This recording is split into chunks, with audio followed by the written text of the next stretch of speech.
नमस्कार और स्वागत है। आज हम एक बेहद अहम एक बहुत जरूरी विषय पर गहराई से बात करने वाली हैं। हमारा हृदय प्रणाली यानी कार्डियोवैस्कुलर सिस्टम और इससे जुड़ी जो आम बीमारियां हैं और उनके निदान के तरीके क्या हैं, इस सब पर। जी। हमारे पास cardiovascular system disease and diagnostics इस पर कुछ जानकारी है। तो आज हमारा लक्ष्य यही है कि इसमें से जो सबसे जरूरी बातें हैं वो निकालें, कुछ ऐसी चीजें भी जानें जो शायद हमें चौंका दें और ये समझे कि ये सब हमारे स्वास्थ्य के लिए आखिर इतना मायने क्यों रखता है। हाँ, बिल्कुल। तो तैयार है? चलिए शुरू करते हैं। बिल्कुल। ये जो स्रोत हैं, ये बेसिकली हृदय कैसे काम करता है, इस पर फोकस करते हैं। खासकर वो खून की नलियां जो हृदय को ही खून पहुंचाती हैं, मतलब कोरोनरी धमनियां। अच्छा। और साथ ही जो आम बीमारियां हैं, जैसे कोरोनरी आर्टरी डिजीज मतलब कैड और ईसीजी जैसे जांच के तरीके, उनके बारे में भी बात करेंगे। तो संक्षेप में कहें तो हम समझेंगे कि दिल को पोषण कैसे मिलता है, कहाँ गड़बड़ हो सकती है और डॉक्टर कैसे पता लगाते हैं। चलिए तो फिर शुरुआत करते हैं हृदय की अपनी ब्लड सप्लाई से। ऐसा लगता है कि ये कोरोनरी धमनियां ही इसमें सबसे खास है ना? जैसे ये वो पाइपलाइन है जो हृदय की मांसपेशियों को चालू रखती हैं। आपने बिल्कुल सही कहा। ये जीवन रेखाएं हैं और यहाँ एक बहुत दिलचस्प बात पता चलती है। ज्यादातर लोग शायद सोचते होंगे कि जब दिल सबसे ज्यादा मेहनत कर रहा होता है, मतलब सिस्टोल के दौरान, जब वो सिकुड़ता है, खून पंप करता है, हाँ। तब उसे सबसे ज्यादा खून मिलता होगा। पर ऐसा है नहीं। अच्छा, ये तो ये तो वाकई चौंकाने वाला है। तो फिर कब मिलता है? हृदय की मांसपेशियों को अपना ज्यादातर खून डायस्टोल के दौरान मिलता है। डायस्टोल। हाँ, डायस्टोल। ये वो फेज है जब हृदय सिकुड़ने के बाद फैलता है, आराम करता है। हम्म। इसी आराम वाले फेज में कोरोनरी धमनियां खून से भरती हैं और मांसपेशियों को पोषण पहुंचाती हैं। सिस्टोल में भी थोड़ा बहुत जा सकता है, पर जो मेन सप्लाई है वो डायस्टोल में ही होती है। इसकी कोई खास वजह?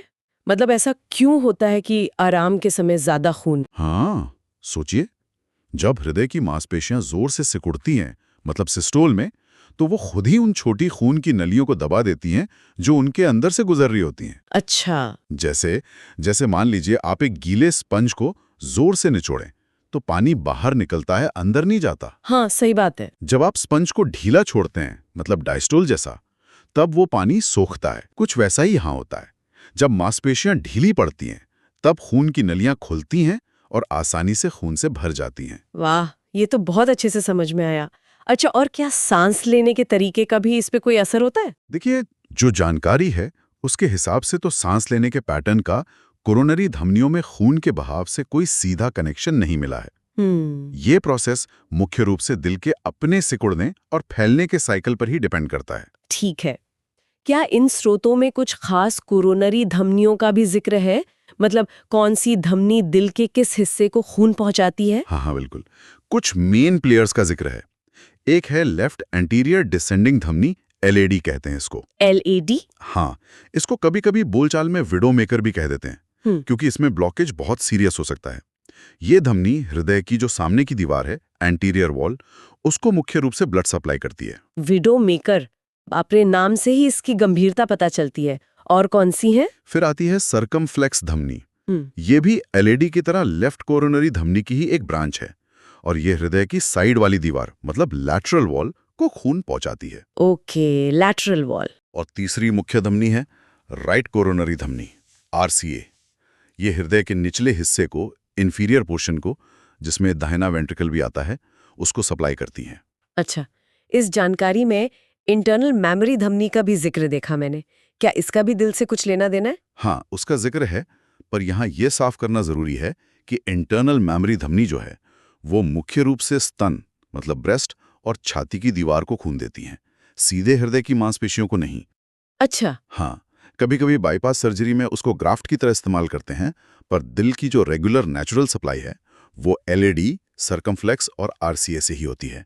ये फर्क जानना जरूरी है। समझ गई। तो ये 3 LAD, सर्कमफ्लेक्स और RCA, ये दिल के लिए सबसे जरूरी हैं। अब उस स्थिति पर आते हैं जब इन जीवन रेखाओं में, इन धमनियों में कोई प्रॉब्लम आ जाती है। हम बात कर रहे हैं कोरोनरी धमनी रोग की, CAD। जानकारी ये बताती है कि सिर्फ अमेरिका में ही कुल मौतों का लगभग 30% कारण यही है। ये आंकड़ा तो सच में डराने वाला है। हाँ, ये बहुत ही फैली हुई और गंभीर समस्या है और इसका सबसे बड़ा कारण है एथेरोस्क्लेरोसिस। एथेरोस्क्लेरोसिस। जी, आम भाषा में कहें तो धमनियों का सख्त हो जाना या उनमें प्लाक जम जाना। ये प्लाक बेसिकली वसा, कोलेस्ट्रॉल, कैल्शियम और दूसरी चीज़ों का मिक्सचर होता है जो धीरे धीरे धमनी की दीवारों पर जमता जाता है। तो ये प्लाक जमता है और फिर ये प्रॉब्लम कैसे करता है? क्या ये सिर्फ पाइप को पतला कर देता है? पतला करना तो एक हिस्सा है, पर बात उससे भी आगे जाती है। एथेरोस्क्लेरोसिस की वजह से धमनियां अपनी लचक खो देती हैं, वो कठोर हो जाती हैं। एक हेल्दी धमनी जो होती है वो जरूरत पड़ने पर, मान लीजिए एक्सरसाइज के टाइम, फैल सकती है ताकि ज्यादा खून दिल तक पहुंचे। हाँ। लेकिन ये जो कठोर प्लाक जमी हुई धमनी है वो ऐसा नहीं कर पाती। और इस फैलने की क्षमता का कम होना ये खतरनाक क्यों है? इसलिए क्योंकि जब हम मेहनत करते हैं तो दिल को ज्यादा ऑक्सीजन चाहिए होती है। अगर धमनियां फैलकर ज्यादा खून नहीं पहुंचा सकती तो दिल की मांसपेशियों को पूरी ऑक्सीजन नहीं मिल पाती। अच्छा। इसी ऑक्सीजन की कमी से होता है एंजाइना, मतलब सीने में दर्द या दबाव या बेचैनी। ये एक तरह का वार्निंग साइन है कि दिल को पूरा खून नहीं मिल रहा। और अगर ये हालत और बिगड़ जाए, क्या यही फिर हार्ट अटैक बन जाता है? सामग्री में मायोकार्डियल इन्फाक्शन मतलब एमआई का जिक्र है, जिसे हम आमतौर पर हार्ट अटैक कहते हैं। बिल्कुल। हार्ट अटैक अक्सर सीएडी का ही नतीजा होता है। ऐसा तब होता है जब या तो प्लाका का कोई टुकड़ा टूटकर धमनी को पूरा ब्लॉक कर दे या धमनी इतनी ज्यादा सिकुड़ जाए कि खून बहना ही बंद हो जाए। जब किसी हिस्से की मांसपेशियों को खून मिलना बिल्कुल बंद हो जाता है तो वो कोशिकाएं मरने लगती हैं। बस यही है मायोकार्डियल इन्फाक्शन, यही हार्ट अटैक है। ये तो वाकई बहुत गंभीर स्थिति है। लेकिन क्या क्या इसमें बचाव की कोई गुंजाइश है? क्या ऐसे रिस्क फैक्टर्स हैं जिन्हें हम कंट्रोल कर सकते हैं? अच्छी बात यह है कि कई रिस्क फैक्टर्स को कंट्रोल किया जा सकता है। एक बड़ा फैक्टर जिसका जिक्र है वो है डायबिटीज मेलिटस, मतलब मधुमेह। शुगर की बीमारी। जी, सामग्री साफ कहती है कि मधुमेह सीएडी का एक महत्वपूर्ण रिस्क फैक्टर है, लेकिन इसे सही डाइट, रेगुलर एक्सरसाइज और दवाओं से कंट्रोल किया जा सकता है। मधुमेह के अलावा आजकल कोलेस्ट्रॉल की भी बहुत बात होती है। क्या उसके बारे में भी कुछ खास जानकारी है इन स्रोतों में? हाँ, कोलेस्ट्रॉल पर तो काफी स्पेसिफिक जानकारी दी गई है। ये बताया गया है कि अगर टोटल कोलेस्ट्रॉल लेवल 240 मिलीग्राम प्रति डेसीलीटर mgdl से ऊपर है तो उसे बहुत ज्यादा माना जाता है और ये सीएडी होने का एक बड़ा रिस्क फैक्टर है। तो मतलब टारगेट 240 से नीचे रखना है। सामग्री के हिसाब से 240 mgdl से नीचे का लेवल कम रिस्क वाला माना जाता है। हालांकि ये ध्यान रखना चाहिए कि ये एक जनरल गाइडलाइन है।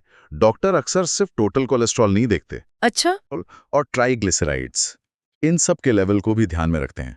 लेकिन 240 का आंकड़ा एक इम्पॉर्टेंट बेंचमार्क जरूर है। और क्या इसी सब को नापने के लिए डॉक्टर वो लिपिड प्रोफाइल या लिपिड पैनल टेस्ट करवाते हैं? एकदम सही, लिपिड पैनल टेस्ट इन्हीं चीजों को मापता है। टोटल कोलेस्ट्रॉल, एलडीएल, एचडीएल और ट्राइग्लिसराइड्स, इन सब की मात्रा देखकर दिल की बीमारी के रिस्क का बेहतर अंदाजा लग पाता है। ठीक है, तो हमने प्रॉब्लम यानी सीएडी को समझा, उसके कारण एथेरोस्क्लेरोसिस को और कुछ मुख्य रिस्क फैक्टर्स जैसे डायबिटीज और हाई कोलेस्ट्रॉल को भी। अब अगर किसी को ये प्रॉब्लम हो जाए तो डॉक्टर पता कैसे लगाते हैं? डायग्नोसिस के तरीकों पर आते हैं। इलेक्ट्रोकार्डियोग्राम, ईसीजी का जिक्र हुआ था। जी, ये कैसे काम करता है, खासकर हार्ट अटैक जैसी स्थिति में? ईसीजी एक बहुत ही कमाल का और बहुत जरूरी जांच का तरीका है। ये असल में दिल की इलेक्ट्रिकल एक्टिविटी को रिकॉर्ड करता है।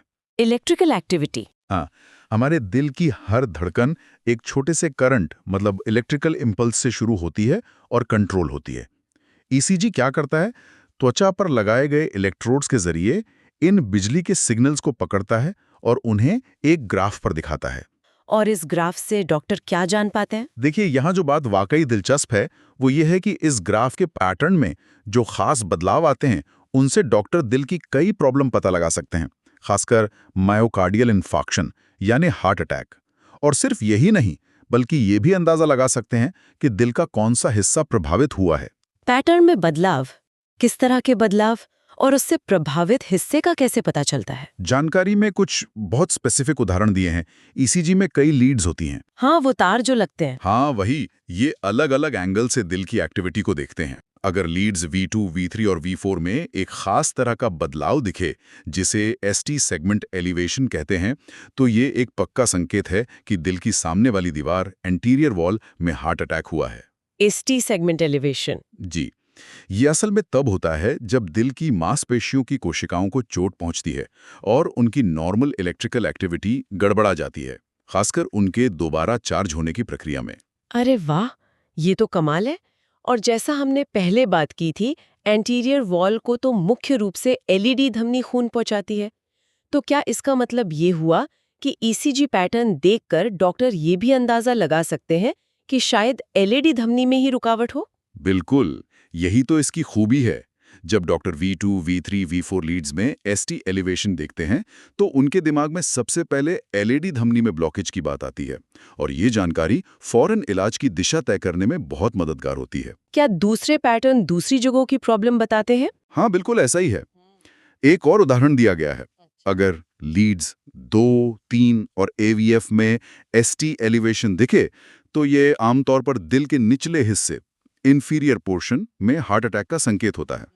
अच्छा, 2, 3 और AVF। जी, और हमने बात की थी कि इस हिस्से को मुख्य रूप से राइट कोरोनरी धमनी मतलब RCA खून पहुंचाती है। तो ये पैटर्न RCA में ब्लॉकेज की तरफ इशारा करता है।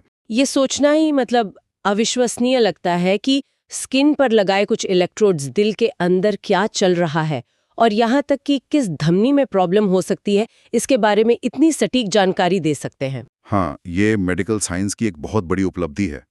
पर हाँ, जाहिर है ECG पूरी कहानी नहीं बताता। ये पजल का एक टुकड़ा है। डॉक्टर मरीज के लक्षण, उसकी मेडिकल हिस्ट्री, दूसरे टेस्ट जैसे खून की जांच, इकोकार्डियोग्राम, इन सब के साथ मिलाकर ही फाइनल डायग्नोसिस बनाते हैं। लेकिन इमरजेंसी में और दिल की बीमारियों के मैनेजमेंट में ECG का रोल बहुत ही ज्यादा अहम है। डायग्नोसिस की बाद हम इलाज की बात करते हैं। अगर किसी को एंजाइना का तेज दौरा पड़े, जिसका हमने पहले जिक्र किया था, तो फौरी तौर पर क्या करते हैं? एक्यूट एंजाइना के एपिसोड के लिए जो जानकारी है, उसके मुताबिक आमतौर पर सबलिंगुअल नाइट्रोग्लिसरिन दी जाती है। सबलिंगुअल मतलब जीभ के नीचे रखने वाली गोली। ये एक छोटी सी गोली होती है जिसे जीभ के नीचे रखते हैं। ऐसा इसलिए ताकि ये जल्दी घुल जाए और सीधे खून में मिल जाए, पेट में जाने के बजाय। अच्छा, और ये काम कैसे करती है? नाइट्रोग्लिसरीन एक वैसोडाइलेटर है, मतलब ये खून की नलियों को चौड़ा करती है, उन्हें फैलाती है। इससे कोरोनरी धमनियों में खून का बहाव बेहतर होता है, दिल की मांसपेशियों तक ज्यादा ऑक्सीजन पहुंचती है और एंजाइना के दर्द में आराम मिलता है। ये तो हो गई फौरी राहत की बात। लेकिन कोरोनरी धमनी रोग के ज्यादा गंभीर या स्थायी मामलों के लिए क्या इलाज है? जब दवाएं काफी ना हो या ब्लॉकेज बहुत ज्यादा हो, तो दो मेन आक्रामक प्रक्रियाएं हैं जिनका जिक्र मिलता है। पहला है coronary artery bypass grafting, CABG, जिसे आमतौर पर बाईपास सर्जरी कहते हैं। बाईपास सर्जरी, इसमें क्या होता है? इसमें सर्जन शरीर के किसी दूसरे हिस्से से, जैसे पैर की नस या छाती की धमनी, इंटरनल मेमोरी आर्टरी जिसका हमने जिक्र किया था, उसका एक टुकड़ा लेते हैं। इस टुकड़े यानी ग्राफ्ट का इस्तेमाल करके वो ब्लॉक हुई कोरोनरी धमनी के चारों ओर एक नया रास्ता, एक बाईपास बना देते हैं। इससे खून ब्लॉकेज वाली जगह से बचकर आगे बह पाता है और दिल की मांसपेशियों को मिलता रहता है, जैसे ट्रैफिक जाम से बचने के लिए नया हाईवे बना दिया हो। समझ गए। और दूसरा तरीका क्या है? दूसरा तरीका है percutaneous transluminal coronary angioplasty, PTCA, जिसे अक्सर सिर्फ एंजियोप्लास्टी कह देते हैं। एंजियोप्लास्टी? हाँ, कई बार इसके साथ स्टेंट भी लगाया जाता है। ये एंजियोप्लास्टी कैसे की जाती है? इसमें डॉक्टर हाथ या पैर की धमनी के रास्ते एक पतली सी ट्यूब, कैथेटर, डालते हैं। उसके सिरे पर एक छोटा सा गुब्बारा लगा होता है। इस कैथेटर को एक्सरे गाइडेंस में दिल की ब्लॉक हुई कोरोनरी धमनी तक ले जाते हैं। अच्छा। सही जगह पहुंचकर गुब्बारे को फुलाते हैं। इससे प्लैक धमनी की दीवार पर पिचक जाता है और धमनी का रास्ता खुल जाता है। और धमनी को खुला रखने में मदद के लिए अक्सर उसी वक्त एक छोटा सा जाली वाला मेटल ट्यूब, जिसे स्टेंट कहते हैं, वहां लगा दिया जाता है। स्टेंट? हाँ, ये स्टेंट एक मचान की तरह काम करता है और धमनी को दोबारा सिकुड़ने से रोकता है। तो बाईपास एक नया रास्ता है और एंजियोप्लास्टी मौजूदा रास्ते को खोलती है। हाँ, दोनों ही काफी बड़े प्रोसीजर लगते हैं। हाँ, ये निश्चित रूप से बड़े मेडिकल प्रोसीजर हैं, पर इन्होंने लाखों लोगों की जान बचाई है और उनकी जिंदगी की क्वालिटी को बहुत बेहतर किया है। ये सीएडी के मैनेजमेंट में बहुत महत्वपूर्ण हथियार हैं। तो आज हमने कहाँ से शुरू किया, हृदय की अपनी रक्तापूर्ति कैसे काम करती है, कोरोनरी धमनियों की भूमिका, फिर सीएडी के कारण मतलब एथरोस्क्लेरोसिस, डायबिटीज और कोलेस्ट्रॉल जैसे रिस्क फैक्टर, ईसीजी जैसे महत्वपूर्ण डायग्नोस्टिक टूल्स और आखिर में बाईपास सर्जरी और एंजियोप्लास्टी जैसे इलाज। इन सब पर काफी विस्तार से बात की। इस सारी जानकारी का निचोड़ क्या है, मतलब मुख्य बातें क्या हैं जो हमें याद रखनी चाहिए? हाँ, अगर हम सार निकालें तो कुछ मुख्य बातें हैं। पहली, कोरोनरी धमनियां दिल के लिए सचमुच जीवन रेखाएं हैं। उनका हेल्दी रहना बहुत जरूरी है। बिल्कुल। दूसरी, एथरोस्क्लेरोसिस मतलब धमनियों में प्लैक जमना, ये सीएडी और हार्ट अटैक का सबसे बड़ा कारण है और ये बहुत आम है। तीसरी, ईसीजी एक बहुत पावरफुल टूल है। ये न सिर्फ हार्ट अटैक पकड़ सकता है बल्कि ये भी बता सकता है कि दिल का कौन सा हिस्सा प्रभावित है और शायद कौन सी धमनी जिम्मेदार है। ये इलाज के लिए बहुत अहम सुराग देता है। हाँ, ये तो बहुत महत्वपूर्ण है। और चौथी बात, डायबिटीज और हाई कोलेस्ट्रॉल जैसे रिस्क फैक्टर्स को कंट्रोल करके सीएडी के खतरे को काफी कम किया जा सकता है। और अगर प्रॉब्लम बढ़ जाए तो बाईपास और एंजियोप्लास्टी जैसे कारगर इलाज मौजूद हैं। आज की बातचीत से एक बात जो मेरे दिमाग में घूम रही है वो है ईसीजी की व्याख्या। ये जानना कि भाई V2, V3, V4 में बदलाव एलएडी धमनी की तरफ इशारा करता है या II3, AVF में बदलाव RCA की तरफ, ये अपने आप में कितना सटीक और जानकारी भरा लगता है। बिल्कुल, और ये एक महत्वपूर्ण सवाल भी खड़ा करता है कि ये ईसीजी पैटर्न्स जो हैं, ये यकीनन बहुत जरूरी सुराग हैं। डायग्नोसिस में इनका बड़ा रोल है, लेकिन ये याद रखना जरूरी है कि ये सिर्फ पैटर्न्स हैं। असली डायग्नोसिस हमेशा पूरे क्लिनिकल कॉन्टेक्स्ट में होना चाहिए। मतलब ये कि डॉक्टर ईसीजी रिपोर्ट को मरीज के लक्षणों, उसकी मेडिकल हिस्ट्री, खून की जांचों और दूसरे इमेजिंग टेस्ट्स जैसे इकोकार्डियोग्राम या एंजियोग्राम, इन सब के साथ मिलाकर देखते हैं। तो सिर्फ पैटर्न देख लेना काफी नहीं है? नहीं, मेडिकल डायग्नोसिस एक पहेली सुलझाने जैसा है। ईसीजी उसका एक बहुत महत्वपूर्ण टुकड़ा है, पर अकेला टुकड़ा नहीं। ये हमें याद दिलाता है कि मेडिकल साइंस कितना सूक्ष्म है, कितना मल्टी डायमेंशनल है। तकनीक हमें गजब का डेटा दे सकती है, पर उस डेटा को सही तरह से समझना और उसे किसी एक व्यक्ति के खास संदर्भ में लागू करने के लिए इंसानी विशेषज्ञता और अनुभव, वो बहुत जरूरी है। शायद हमारे श्रोता इस पर सोच सकते हैं कि कैसे इन तकनीकी संकेतों जैसे ईसीजी पैटर्न को किसी व्यक्ति की अपनी अनूठी स्वास्थ्य कहानी के साथ जोड़ा जाता है ताकि सबसे अच्छी देखभाल मिल सके। बहुत खूब कहा। ये सोचने के लिए एक बेहतरीन बिंदु है। आज इस गहरी और जानकारी भरी चर्चा के लिए आपका बहुत बहुत धन्यवाद। उम्मीद है श्रोताओं को ये जानकारी उपयोगी लगी होगी और इसने हृदय प्रणाली की जटिलताओं को समझने में कुछ मदद की होगी।